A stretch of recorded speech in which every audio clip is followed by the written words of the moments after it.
అందరికీ నమస్కారం. అమ్మ మాట అమ్మాయి పాట ఛానల్కి స్వాగతం. కథ చెప్పుకుందామా? చిత్రమైన జాతకం. కళింగ రాజ్యంలో అనేకమైన గొప్ప నగరాలుండేవి. అందులో దాంతిపురం అనే నగరానికి ప్రభువు కళింగు. అతనికి పెద్ద కళింగు, చిన్న కళింగు అని ఇద్దరు కొడుకులు. వీరి జాతకాలు పరిశీలించిన దైవజ్ఞులు ఇలా చెప్పారు: తండ్రి తదనంతరం పెద్దవాడే రాజ్యానికి వస్తాడు. చిన్నవాడిది మాత్రం చిత్రమైన జాతకం. అతని జీవితమంతా సన్యాసియోగమే. కానీ మహారాజయోగం గల అదృష్టవంతుడు కుమారుడుగా పుడతాడు. కొద్ది కాలానికి రాజు కళింగు కాలం చేశాడు. జ్యేష్ఠుడు సింహాసనం అధిష్ఠించాడు. చిన్నవాడికి రాజప్రతినిధి పదవి వచ్చింది. తనకు కలగబోయే కుమారుడు మహారాజు కాబోతాడని జ్యోతిష్కులు చెప్పిన మాట చిన్న కళింగుడు బాగా మనసుకు పట్టింది. ఈ ధీమాతో అతడు అన్నకు లొంగి ఉండక స్వతంత్రుడుగా వ్యవహరింపసాగాడు. ఉభయుల మధ్య కలతలు ప్రారంభమయ్యాయి. రాజు చిన్నవాణ్ణి బంధించమని ఆజ్ఞాపించాడు. అదే కాలమందు బోధిసత్వుడు అవతరించి కళింగ రాజ్య మంత్రులలో ఒకడుగా ఉంటూ వచ్చాడు. పెద్ద కళింగు తరం నాటికి అతడు బాగా వృద్ధుడయ్యాడు. కుటుంబ క్షేమం కోరిన ఆ వృద్ధమంత్రి చిన్న కళింగు వద్దకు వచ్చి రహస్యంగా రాజాజ్ఞను వెల్లడించాడు.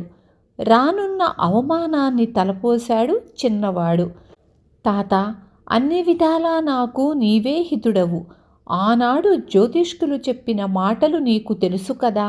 అవి ఫలించడమే నిజమైతే నా కోరిక నెరవేర్చవలసిన బాధ్యత నీపై ఉంది. ఇదిగో నా పేరు గల ఉంగరం, నా శాలువా, నా ఖడ్గం. ఈ మూడు ఎవడైతే నీ వద్దకు తెచ్చి ఆనవాలు చూపిస్తాడో వాడే నా కొడుకని గుర్తుంచుకో. నీ చేతనైన సహాయం కూడా చెయ్యి అని చెప్పి రెండవ కంటికి తెలియకుండా అరణ్యాల్లోకి పారిపోయాడు. ఆ రోజుల్లో మగధరాజుకు లేకలేక ఒక కుమార్తె కలిగింది. ఆమె జాతకం చూసిన జ్యోతిష్కులు ఇది ఒక చిత్రమైన జాతకం. రాజకుమారి జీవితం ఒక సన్యాసినిగా గడుపుతుంది. అయితే ఆమెకు మహారాజయోగం గల ఒక కుమారుడు పుడతాడు అని చెప్పాడు. ఈ వర్తమానం తెలియగానే సామంతరాజులందరూ రాజపుత్రిని పెళ్లాడాలని వచ్చి పోటీలు పడసాగారు. రాజుకు గట్టి చిక్కే వచ్చింది. వీరిలో తన కూతుర్ని ఏ ఒక్కరికి ఇచ్చినా తక్కిన వారు కక్షగట్టి పగ తీర్చుకోవడం సహజం. కనుక ఈ ఉపాయం నుండి తప్పించుకోవడానికి నిశ్చయించాడు. గత్యంతరం లేక భార్యను కూతుర్ని వెంటబెట్టుకుని మారువేషంతో అరణ్యాల్లోకి పలాయనమయ్యాడు. నదీ తీరాన సదుపాయమైన జాగాలో ఒక చిన్న కుటీరం నిర్మించుకొని అందులో ముగ్గురు కాలక్షేపం చేస్తూ వచ్చారు. వీరి కుటీరానికి కొంచెం ఎగువనే కళింగరాజపుత్రుని కుటీరం ఉంది. ఒక రోజున కుమార్తెను కుటీరంలో వదిలి మగధరాజ దంపతులు కందమూల ఫలాదుల కోసం వెళ్ళారు. ఆ సమయంలో రాజపుత్రి రకరకాల పువ్వులు పోగు చేసి ఒక చక్కని దండ కట్టింది. కుటీరం పక్కనే గంగ ఒడ్డున ఒక గున్నమామిడి చెట్టు ఉంది. మగధరాజపుత్రి ఆ చెట్టెక్కి కొమ్మల్లో కూర్చొని తను కట్టిన పువ్వుల దండను అక్కడి నుండి నీటిలో పడవేసి వేడుక చూస్తోంది. ఆ పువ్వుల దండ తేలియాడుతూ పోయి స్నానం చేస్తున్న చిన్న కళింగు తలకు తాకింది. వెంటనే అతడు దానిని తీసి చూసి, ఎంత చక్కటి పూలదండ, ఎన్ని రకాల పువ్వులు! దీనిని ఇంత ఇంపుగా సొంపుగా కూర్చినామే అపురూపమైన అందగత్తె అయి ఉంటుంది. ఈ మహారణ్యంలో ఇటువంటి సుందరికి పని ఏమిటో అని ఎన్నో విధాలా ఆలోచించాడు. దండ కట్టిన సుందరిని వెతకాలని అతని మనస్సు ఉరకలు వేయసాగింది. ఈ సంకల్పంతో కళింగు అరణ్య మార్గాన వెళుతూ ఉండగా ఒక దిక్కు నుండి వీణుల విందు చేసే తీయని కంఠస్వరం వినవచ్చింది.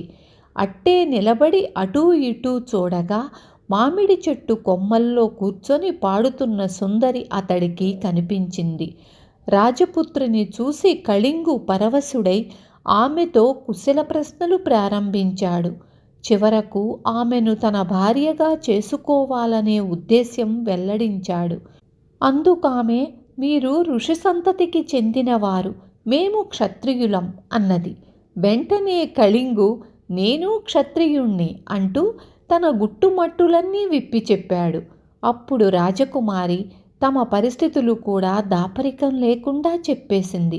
ఇద్దరూ కలిసి ఆమె తండ్రి వద్దకు వెళ్ళగానే సంగతి సందర్భాలు తెలుసుకొని ఇతడే అమ్మాయికి తగిన వరుడు అని మగధరాజు నిశ్చయించాడు. చిన్న కళింగుకి మగధరాజపుత్రికకు వివాహం జరిగింది. కొద్ది కాలానికే వారికి ఒక కుమారుడు కలిగాడు.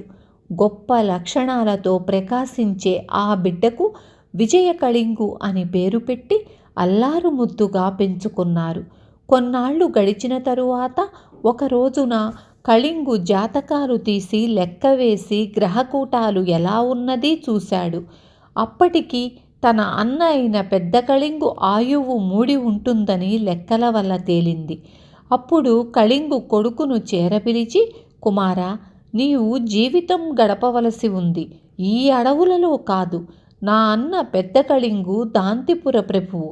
ఆ రాజ్యానికి వారసుడవు నీవే కనుక వెంటనే వెళ్ళి ఆ సింహాసనం అధిష్ఠించు అని చెప్పి వృద్ధమంత్రిని గురించి చెప్పి 3 వస్తువులు ఆనవాలిచ్చి దీవించి పంపాడు.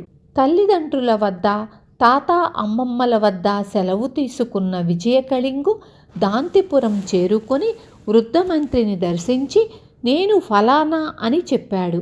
అప్పటికి చిన్న కళింగు అంచనా ప్రకారమే అతని అన్న కాలం చేశాడు. దాంతిపురం అరాచక స్థితిలో ఉంది.